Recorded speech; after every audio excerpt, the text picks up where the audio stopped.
Forsyth of Honolulu Personal Trainer, and I'm here today to talk to you a little bit about abs training. Everyone is really interested in getting a strong, defined core, but a lot of people don't know how to go about doing that. You or someone you know, or you may have read about people who do hundreds and hundreds of crunches every day, and they probably aren't getting the results that they want from that.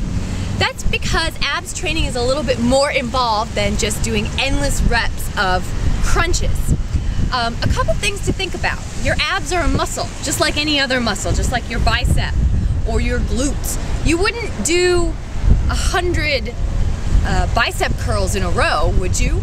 No, you wouldn't, because if you could do 100 bicep curls in a row, it would mean that you weren't working at a challenging enough weight. This is also something to keep in mind when you're training your abs.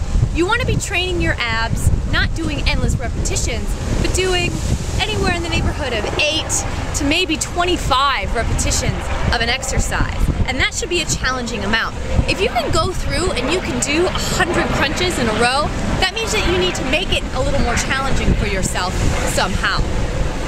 Now, another thing to keep in mind about the crunches is that crunches aren't necessarily the best thing for abs training, especially if you have lower back problems, because the position that you're in when you're crunching actually puts pressure on the weakest point of your back, where you have the most nerves. So therefore you have the most potential for nerve damage when you're in that position. Also, if you have herniated discs or any sort of lower back problems, crunches can really aggravate them.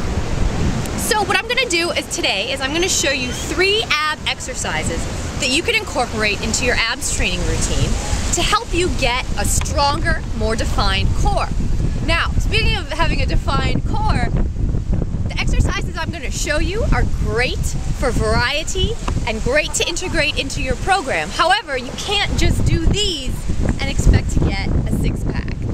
If you want to have a visible ab situation, what you're going to also need to do is focus on lowering your total percentage of body fat, which means you're going to need to work on doing your cardio. You're also going to need to watch what you eat. You're going to need to eat really clean.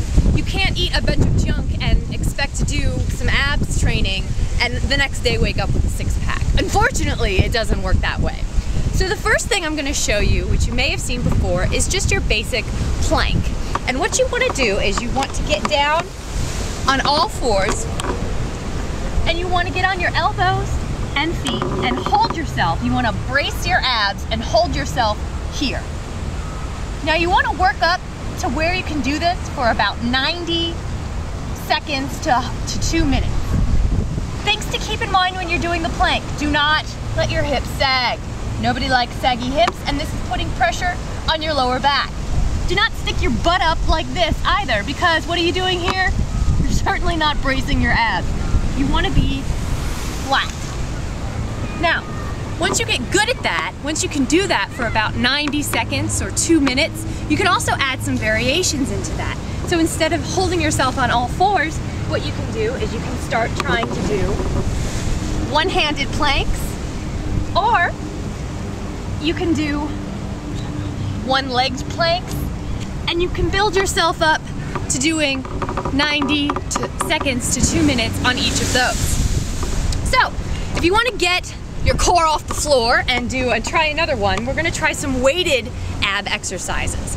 So just like any other muscle group, adding a little bit more weight to an exercise can make things more challenging. And you always want to be challenging your muscles, because if you're not challenging your muscles, you're not creating any new muscle growth, and you're not making any progress. You're just wasting your time. So, first one I'm going to show you is the alternating hammer squat, or you may have seen it called the wood chop or something like this. And what I'm actually going to use is a cantaloupe, because I also wanted to show you guys that you don't necessarily need to have all sorts of dumbbells and plated weights and things like that to get a good workout. You can use things that you have around your house. So this cantaloupe is not only a delicious snack or breakfast item, if you will, but it also weighs about 3 pounds, and I can use this on this ab exercise. You want to use a weight anywhere from 3 to 8 pounds on this. And once again, if 8 pounds is not enough, if you get to 12 and you're like, oh, I could do 30 more of these, you need to increase your weight. So on this exercise, what you want to do is you want to stand with your feet a little wider than shoulder length apart. And you're going to hold your weight or your melon or whatever you're using out in front of you. You're going to squat down to the left. Then you're going to bring your weight and your arms across your body here. Okay, so we're going to keep doing this. You should do this about 12 times. As I said, if you get it to 12 and you feel like you could do a bunch more, your weight is not heavy enough. Once you get to 12, you can alternate and go to the other side. When you're squatting up, when you're coming up from your squat, you want to make sure you're using your legs and not your lower back, because we're trying to avoid putting pressure on your lower back. So whenever you're coming up from a squat, you always want to use your legs and your glutes instead of your lower back. Another thing to keep in mind on this one is you want to keep your arms out in front of you. You don't want to keep them here, because having the weight out in front is what's really going to make your core have to work. And this is also great because it works not only your abs, but you get your legs in there as well as your arms, depending on how heavy your weight is. Now the last one that I wanted to show you is a standing oblique crunch. And I have 8 pounds here. Once again, 8 pounds is a great place to start. If that's not heavy enough, if you get to 12 and you feel like you could do 10 more, you need to up your weight. So here you're going to stand with your feet about shoulder length apart, and you're just going to lower the weight to about your knee, and you're going to use just your core to bring yourself back up. So you're going to do this on one side. I'm doing it on my right side right now. I'm going to get to 12. I'm only using my core. I'm keeping my back straight. I'm not hunched over. I'm not way back here. I'm completely aligned this way. Then you're going to do it on the other side. Now, if you do not have weights, you can fill a full gallon of milk, an empty jug, with water, and that will be about 8 pounds. So you can use that as well. You don't have to buy fancy equipment to get a good ab workout. So I hope that you found these exercises interesting and useful, and that you can integrate them into your program at home, in addition to perhaps your crunches.